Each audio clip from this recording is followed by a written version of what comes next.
the abandoned buildings, they became a second home for me. The people that I would run into and the things that I would do in those places, just for drugs. It was freezing. We ran out of gas, but side by side, my husband in one of our vehicles and me in the other. And we were covering up ourselves with the mats of the cars. I had vomited on myself. I was wearing the same clothes for weeks. We had been hiding out at a friend's house and the police came, told us to split. And that's where we ended up. Just dead.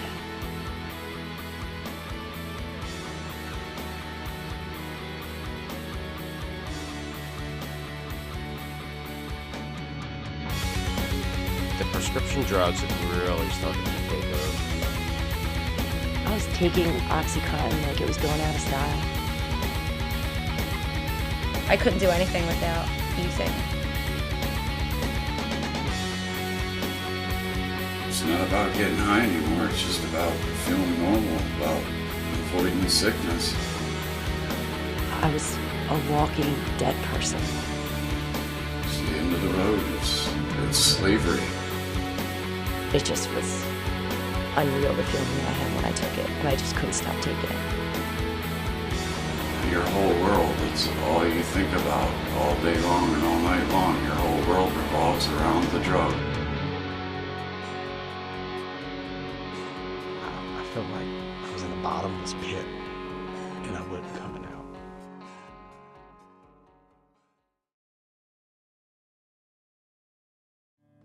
My childhood was really nice, and I grew up with a family of 6, and my mother and my father were educated. They taught us morals and values. We went to church, and that was pretty much it. My parents gave us a lot of love. I grew up in Peoria, Illinois, and I am the eldest of 6 children. I grew up in, I guess back then they called them the projects. So I grew up in the projects. I had a great childhood. I have 2 wonderful parents, a younger sister. I'm the oldest. I couldn't complain. I was very involved in sports. I have tons of friends. Was involved in a lot of different things. I couldn't ask for a better childhood. I'm a product of 2 addicts. My mother and my father both used. My dad was an alcoholic. My mother was a prescription pill user. So it was a pretty sad household. Growing up in a single parent home with a mother who taught me, right from wrong. Because my mother, she didn't use drugs, and there was no smoking and drinking like constantly going on in my home around me. I was just that kind of kid that needed to prove something. And when I found drugs, it helped me. I could never really be satisfied in my own skin.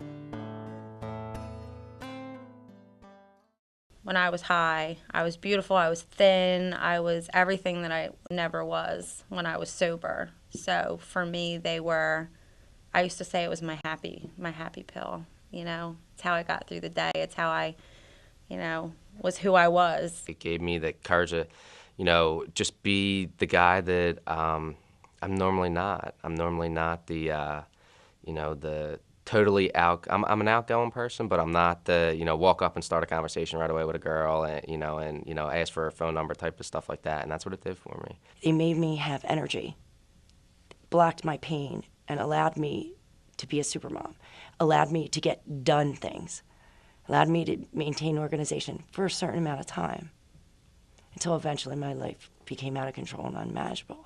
And I wasn't high, I was a hermit. I didn't want anyone to see me. I didn't want to be around anybody. I was back to that, I'm not, I'm fat, I'm ugly. Nobody wants to be around me, but the drugs definitely changed that. I felt amazing, and I can honestly say I was hooked instantly. From that point on, I probably did Percocet every single day, or some sort of an opiate from that day until I decided to get clean. It was never enough to just do this. It was never enough to just drink alcohol. It was never enough to just smoke weed. I always had to have more and more and more.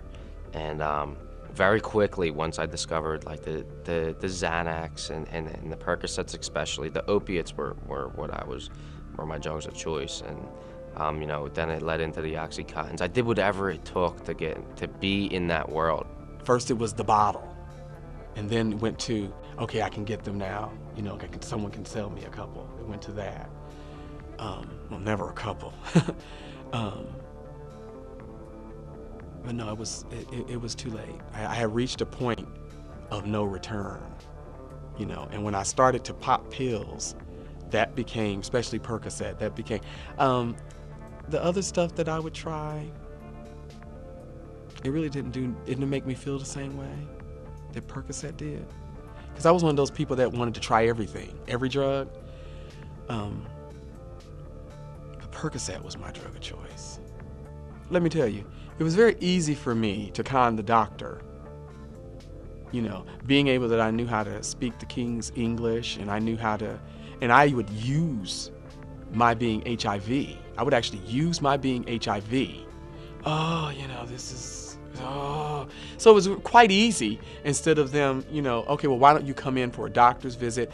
Why don't we check you out? Oh, it was quite easy for me to get on the phone, you know. And then when they caught on to the game, you know, by the time they catch on to the game, it's too late, because now you're off, you know, getting it from the dealer or what have you, who's also using the doctor. When I was in college, I played a lot of sports. I had a lot of pain, a lot of injuries. I also met who became my husband at the time in college. He was a swimmer and a jet skier down on Long Beach Island. And he taught me how to jet ski. All the time that I was jumping waves and acting like a maniac, I was pounding in my spine. So I had a condition like where I herniated all the lumbar regions of, you know, the lumbar region of all those discs. So I had spinal surgery. And that's when I was introduced to Oxycontin. I wouldn't go and get heroin. I would rather do the Oxycontins, because in my own head, I felt as though it wasn't as bad. You know, they give these to people for help, for pain, or doctors are able to write prescriptions, and you can go to a drugstore and get them. So I didn't think it was as bad as going to a corner in Camden and, you know, talking to the cop man and getting, you know, bags or, you know, heroin. I thought that I wasn't as bad as they were, yet in reality, I was probably 10 times worse. Every day was the same thing over and over again. Wake up, figure out how I'm going to get through the day, how I'm going to get high. Because I was, you know, I was a garbage can. I would just do whatever I had, as much as I had. I didn't care about the consequences. So I would say I was probably taking around 5 or 6 pills a day. And they weren't a small dose either. They were a pretty potent dose of narcotics that I was putting into my system every single day. So, and then I would take Xanax to go to sleep. So I was a mess. There was a point in active addiction where my husband, and I'll never forget it, he was doing everything, doing his job and taking care of me and taking care of my babies and taking care of my family and taking care of our home and driving me back and forth to the hospital. And he had hurt his neck, and he called my doctor, and he said, we had the same doctor for 10 years, and he said, look, I hurt my neck. And my doctor said, why don't you try one of Lisa's pain medications? If it works for you, I'll prescribe you some. And that's when, like, the madness began, because he got addicted to my painkillers, which made me not have them, which just instantly had our life spiral out of control.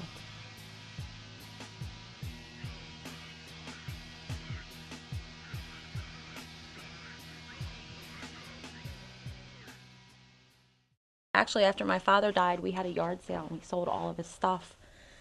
And first thing I did was, my brother and I, first thing we did was go and we bought like 30 or 40 Percocets with the money that we had gotten from our dead father's stuff, and then went to the bar and we were drinking to him. My grandmother, who lives with my parents, who at the time I was living with, I knew when she got her Social Security check. I knew when she got her pension check. And I would wait and I would take their money. We would fight over the drugs. We'd fight over my drugs. We got into like a fist fight, and he split my face open, fighting over OxyContin. And we were at a point where we had moved into like a bigger home, and he was still doing his job, and we're still hiding it from the world. But like inside our life, that's what we were doing. We were fighting. Our babies were too little to know and to understand. They're still being cared for. But like we were dying. I mean, and then just more and more different types of drugs like cocaine and crack. You know, like just whatever we could do to make ourselves feel better. And we had a lifetime of savings, stock, you know, money saved, investments, and we spent every dime on drugs. We took every ounce of money we owned all the way down to my daughter's piggy banks, and we spent it. We spent it on drugs. But at this time, I had done so much, and I've done so much to where I felt so guilty about, and particularly with HIV. When you use drugs and you drink and you pop in pills,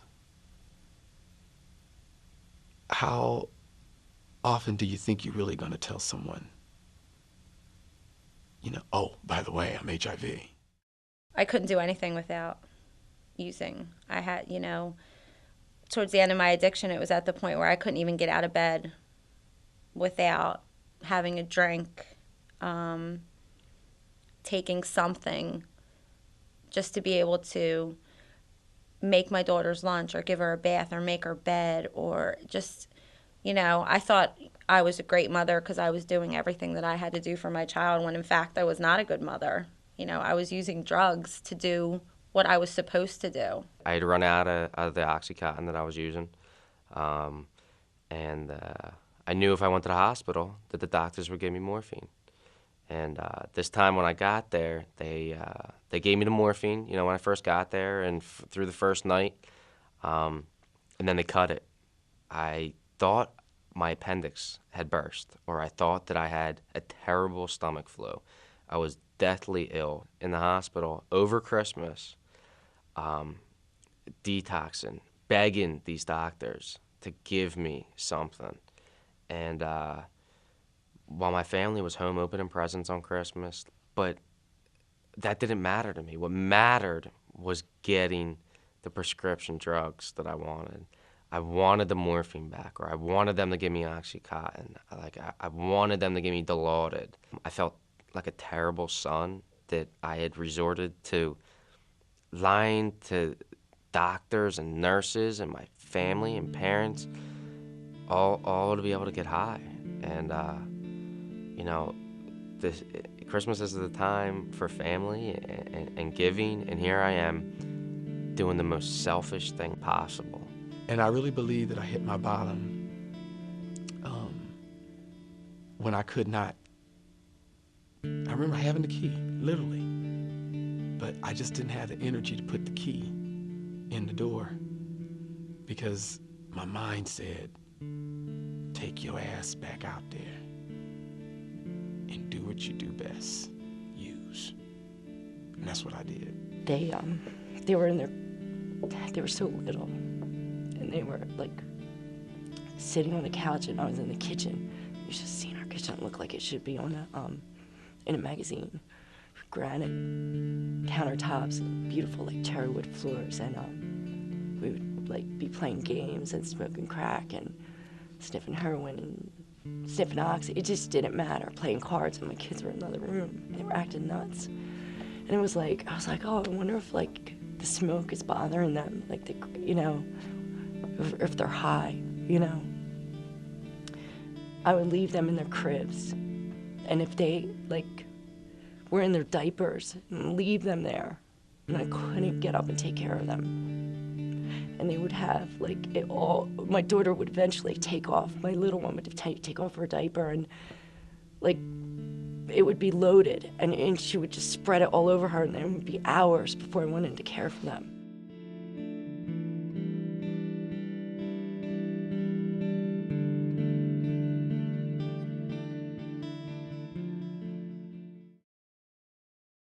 I had stolen about $5,000 from my father, and I was spending around $300 to $400 a day on crack and heroin.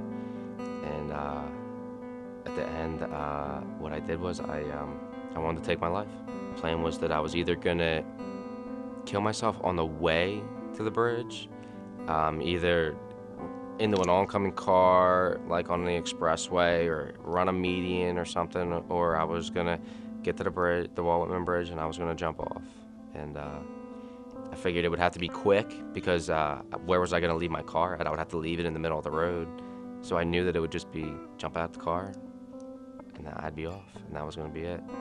It never stopped till all the money was gone. And we ended up selling our house, and Mike's family did an intervention on him because, like, I was still the victim that was prescribed the medication from the doctors, but Mike was stealing it, so I was still playing that role. And one day, someone came knocking on our door, and they said, and they left a card, and it said the Division of Youth and Family Services in Pennsylvania, and they were like I knew why they were coming to my house, and I couldn't stop. Like, they were coming to drug test us, and I never went to the drug test, and I couldn't stop. And they took our kids. I had started going to abandoned houses and, like, really staying in there. And I live right around the corner. I remember there's this abandoned building in 5th and Dickinson in Philly. And now I know that I'm HIV positive. And I can remember being on the 2nd floor of that building. And I can remember wanting to die. My sister, who's younger than I am, she's 20. She's actually in a rehab right now. Not because of the prescription drugs, but because of where they led her. She started out, addicted to, back in high school, she was addicted to Xanax. And then from Xanax, that led to, she was able to stop them, and then she went to Percocets. Percocets led to Oxycontins. And from there, now she ended herself up in rehab because, for like the past year, she's been shooting heroin. She knew that if she started to detox, or if she was running out of manipulations or scams, that she could go to the hospital and get the doctors to give her the drugs. And she went to the point where a couple years ago, she had them so fooled that the doctors thought that she needed to have her gallbladder removed. That was the problem. That was why, she was so-called in pain. She had her gallbladder taken out. And after the gallbladder was taken out, then she conned them into giving her prescriptions to go home with. She's me 2 years ago. And it's hard to take a look at yourself sometimes, especially when it's that bold in reality. Towards the end of my addiction, my last week when I was using, I wanted to die. I did not want to live anymore. I couldn't. Every night when I went to bed, I would pray that I wouldn't wake up. I was a beautiful person, and I had morals and values and a great life and a mother that loved me. And I couldn't stop. And I was ridiculously pathetic on drugs. And it made me somebody I wasn't and never wanted to be, and I couldn't stop. My daughter was in a crib in the room I was sleeping in. I was smoking crack out the window. I had a nightmare, and I ran down the steps, ran as if I was running off a cliff. And I fell down the steps in circles and just plastered myself into all my parents' furniture and broke it. And then that's when they took me to the psych ward the next day.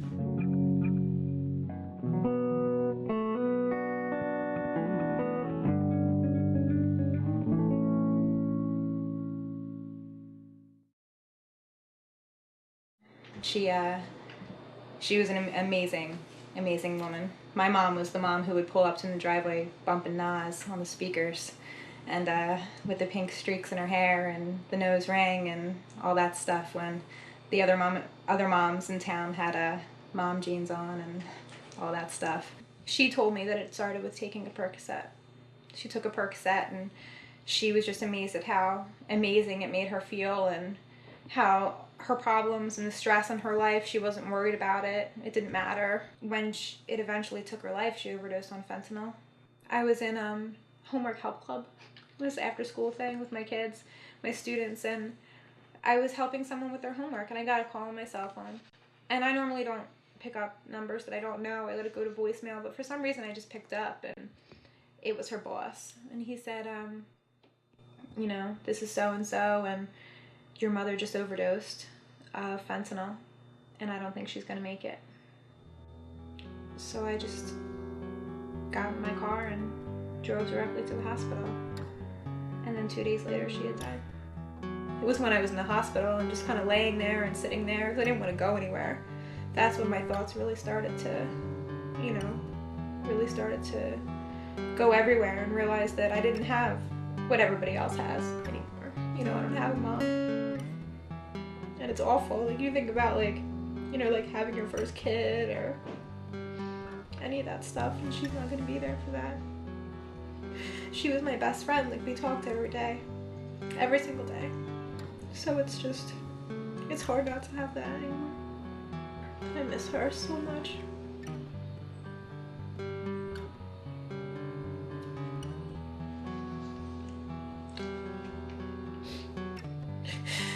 I don't know, like when people say that they would give anything for like 1 second, like I totally know what they mean.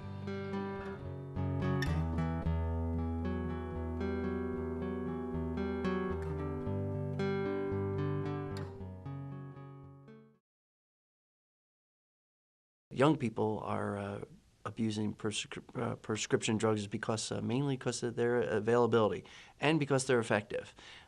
Availability means that folks are going into medicine cabinets and they're getting it from physicians at an alarming, easy rate. You wouldn't see someone or the people that we see that are in treatment programs or even coming looking for treatment programs are not your perhaps Bowery Bum, Skid Row type individuals. These folks are college students. These folks are mainly between the ages of 18 and 25 years old. That's our major population as far as those folks are using illicit or prescription drugs illegally. Once the prescription drugs are no longer available, such as either because their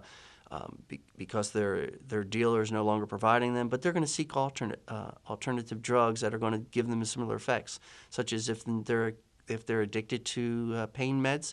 It's very likely, and there's a high probability, or what we call a high risk factor there, a high chance that they're going to pick up heroin. They're going to use heroin in place of. The truth is individuals do fall in love with the feeling, do fall in love with the process of getting the substances, and very few do remain drug-free. And again, what we use as a barometer sometimes, or as a benchmark, is 10%. The disease of addiction is lonely, cold, dark. It's something I wouldn't wish on my biggest enemy. In the end, it had taken everything from me. The feelings that it originally gave me in the beginning, that the raciness and the I can be anybody and do anything feeling, took all that away. I felt like a shell of a person. I couldn't cry, and if I did cry, it was uncontrollably. But they weren't over true feelings. They were over self-pity. It was over anguish for my life of where it had gotten me. The shell is just, you get caught in a cycle. There's no living involved. It's just existing. They opened that door, they kept me beat down, and they kept me from achieving the dreams that I wanted to achieve. In fact, they didn't keep me. I gave that to them. I gave that power to them. And today I have taken that power back. I do think prescription drugs were like the downfall for me, because it was a feeling that I had, that I took, that it was okay because it was legal, and it was and that's the truth, and it was prescribed by the doctor. It's better to, be silent and thought a fool than to open your mouth and reveal that you are one. Stop making excuses. You know, there is hope. You know, join the hope ship, and not the drug or the dope ship. They're not to be taken lightly. They're just as dangerous, if not more. Don't let the bottle with the doctor's name and the pharmacy on the bottle fool you. Those drugs are, if not worse, in my opinion, but at least as bad as the drugs you get on the street.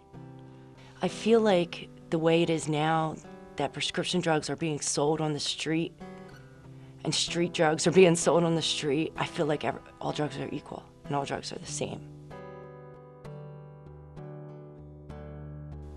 In the time that I have been clean, you know, from drugs and alcohol, from not popping pills, you know, there's been a drastic change, spiritual change, a dramatic change in my life. As hooked as I was on drugs, I was hooked to getting clean. Like all of a sudden I started listening, I started opening my eyes, opening my ears, didn't want Suboxone, didn't want anything. I wanted to get clean. You know, my father and I never had a relationship because of what the drugs put between us. You know, my father was always sober, and you know, a sober man and an addicted man don't mesh well, because I never knew that life could be this much better without drugs. You know, although I've been clean for 14 years, there's sometimes when I'll see a big sign, you know, that'll have a beer that looks real tantalizing, but I know that all I have to do is think about where I came from and where I'm at today and the consequences, and I consider all those factors, and I don't want to give up what I have today to go back to popping a pill. I've been in recovery for 2 years and 11 months. And I surrounded myself, or I was able to meet beautiful people that were also in recovery. And they showed me how to live, and they helped me to get my children back. First of all, you do not have to walk the path that I walk. You don't have to be this mask and pretend to be something that you're not.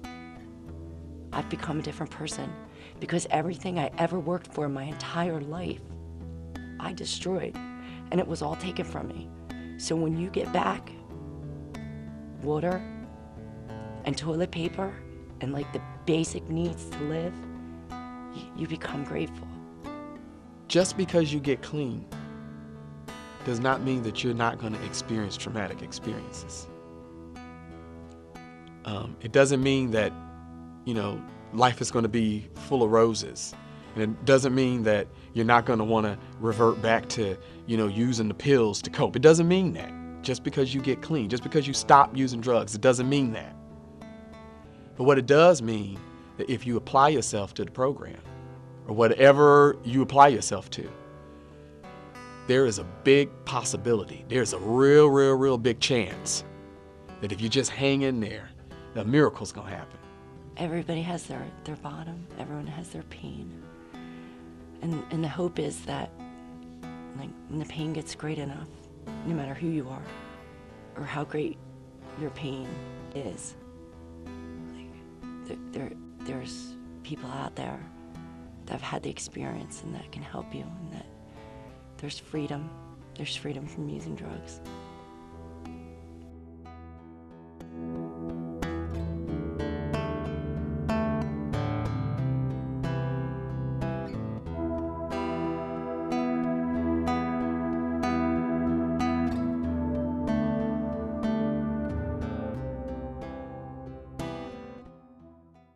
If you or someone you know is abusing prescription drugs, talk to somebody. Get to a 12-step program such as Narcotics Anonymous. Reach out to a professional and get help.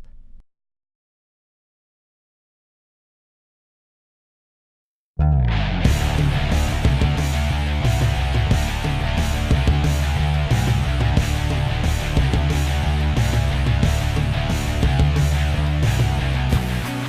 remember one night we went to a party, and I was already high, and I decided to bartend that night. I'm not bartending, but I decided, and funny thing is, it wasn't my house, it wasn't my party. I wasn't supposed to bartend, I just took it over because I was high. That's another thing about Perk that I like. Although I was spacey, I was still able to just like, it was sort of like a, hey, I can maneuver my way through. Confidence, sense of confidence. I remember I was bartending, and anyway, I got mad at my partner that night.